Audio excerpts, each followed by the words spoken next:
መጨረሻ ቪዲዮ ነው። ሰው አገለቀር ነው።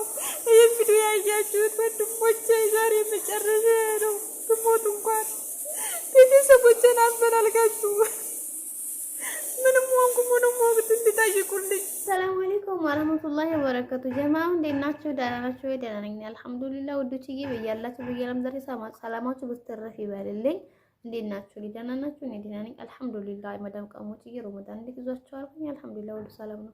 እንደው ግን የምላችሁ በአላህ ማለት ነው መዲያም ቤት የምትሰሩ ህፃን ልጅ መስቁልዬ ያለባችሁ እህቶቼ አባካችሁ ከጠንቀቁ። በቃ ከጠንቁ። ትኩረታችሁ ስልክ ላይ አይሆን ልጆቹ ላይ ይሁን ማለት ነው።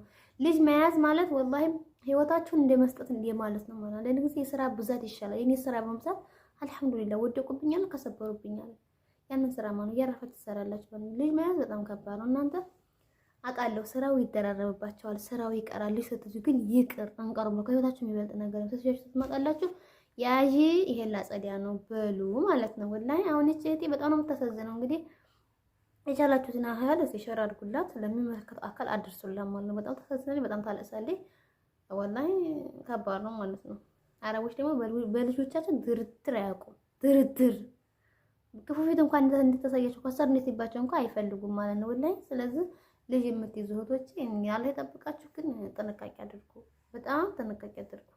አሁን እቺ ልጅ አዲቃን የጠፋባት እንግዲህ ወይ ስልክ እየጎረጎረች ነው ያ ልጅ። እነሱ ሸይጣን ናቸው ወላሂ። እዛ ሄዳችኋቸው እዛ ካይ ነው የሚሮጡት ማለት ነው። እና በጣም ከባድ ነው። አንዲ ማንዱ ሀቴ ደግሞ አረቦች ደሞዟን ካልከላዋት እኔ እኮ ግርም የሚለኝ አረቦች ማለት ነው። ሱብሃንአላህ እንዲሁ አሁን ያልተቀየረ ዘመኑ እኮ ተቀይሯል።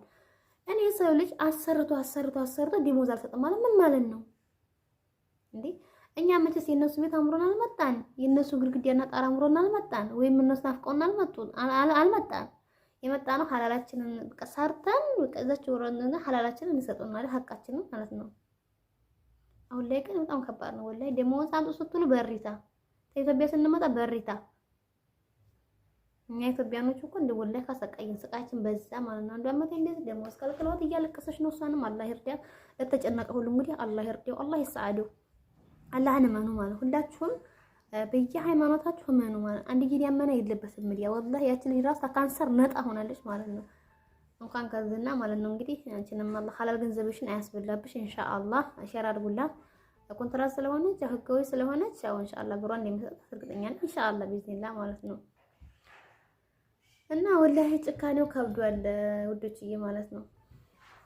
እና እንደው ባካችሁ ልጅ የምትይዙ እህቶች ከጠንቀቁ፣ ጥንቃቄ አድርጉ። እንደው ጥንቃቄ አድርጉ። ልጅ የምትይዙ እህቶቼ ጥንቃቄ አድርጉ። ፎከሳቸው ለልጆቹ ይሁን፣ ልጆቹ ጋር ይሁን ማለት ነው። እና ለማንኛውም ሰላማችሁ በስተረፍ ይበልልኝ። እኔ ልጅቷ በጣም ስላሳዘነች ነው። አብረን እንከታተል ልጅቷን። ቪዲዮውን ተጋበዙልኝ ማለት ነው። ይሁን እስከመጨረሻው ወይስ ላይክ አድርጉት ማለት ነው። ላይክ ተታረጉት እናንተ ቢያንስ እናንተ የተወሰነ ላይክ ታረጋችሁት ከዛ ዩቲዩብ ራሱ ሼር ያደርገዋል ማለት ነው። እና ስለዚህ ምንም ማድረግ አይቻልም። እና ሌላችሁን አለ ያስገኝላችሁ፣ አለ ይርዳችሁ። ወንድሜ አዶኔ እባክህ እርዳኝ። እኔ ስንቄ አለሙ እባላለሁ። የምኖረው ሳውዲ አረቢያ ነው። ሳውዲ አረቢያ ድማ አፍርባቲን የሚባል አካባቢ ነው የምኖረው። እና አሰሪዎቼ 8 ወር ደሞዝ ከልክለውኛል። ቢሮ ወሰዱኝ ስላቸው ምን ብሎኛል። ወደ ሀገሬ ሸኝም ስላቸው ኮንትራት ሲሰጥ እርሻ አንሸኝሽ ምናምን ብለው እና ባካችሁ እርዳታችሁ ያስፈልገኛል። የ8 ወር ደሞዝ ነው የከለከሉ።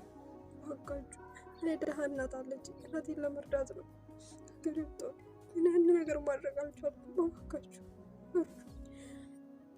ያስፈራሩኛል፣ ብር ስጠይቃቸው ያስፈራሩኛል። እና ምን ማድረግ እንዳለብኝ ግራ ገብቶኛል። እኔ ብር ምናምን አይደለም የምፈልገው። እኔ በሰላም ለእናቴ ሙሉ አካሌን ይዤ በሰላም ወደ ሀገሬ መግባት ነው ፈልገው። እና እባካችሁ ተባበሩኝ፣ እርዱኝ። ምን እንደማደርግ ግራ ገብቶኛል። እባካችሁ እርዱኝ። አዶኔ እባክህ እርዳኝ። ይህን ቪዲዮ ራሱ የምሰራው ተደብቄ ነው። እባካችሁ መጨረሻ ቪዲዮ ነው። ሰው አገለቀር ነው። ይህ ቪዲዮ ያያችሁት ወንድሞቼ ዛሬ መጨረሻ ነው። ብሞት እንኳን ቤተሰቦቼን አፈላልጋችሁ ምንም ወቅት እንድጠይቁልኝ። እኔ ተስፋ ነበረኝ፣ ግን ባቸው እቀራለሁ ብዬ አላሰብኩም። እባካችሁ የመጨረሻ ጊዜ ነው እናቴ ቤተሰቦቼ ናፍቆቶቼ በመንገድ በዋዛ ልቀር ነው። መድኃኒዓለም የዛሬን ብቻ አውጣኝ። መድኃኒዓለም የዛሬን ብቻ አውጣኝ። እውነት እንግዲህ ለነገ አላምዬ ብዬ አልሰራም። ሀገሬ ነው የምገባ። ኧረ ዘኑልኝ። ዛሬ ብጨፍር ብዘፍን እኮ ደስተኛ ሆኜ አይደለም ራሴ ከጭንቅላትን ነው። ዛሬ ግን ባሰብኝ በህይወቴ ፈተና መጣብኝ። ልጁ ጠፋች። ወይኔ መሞቴ በሰው ሀገር፣ ወይኔ ናፍቆቴ፣ ወይኔ ተስፋዬ፣ ወይኔ ቤተሰቦቼ፣ ወይኔ ድካሜ፣ ወይኔ ንስሐ ገብቼ እንኳን እግዚአብሔር ሳልታረቅ መቅረቴ ገረበረኝ። ወይ ህይወት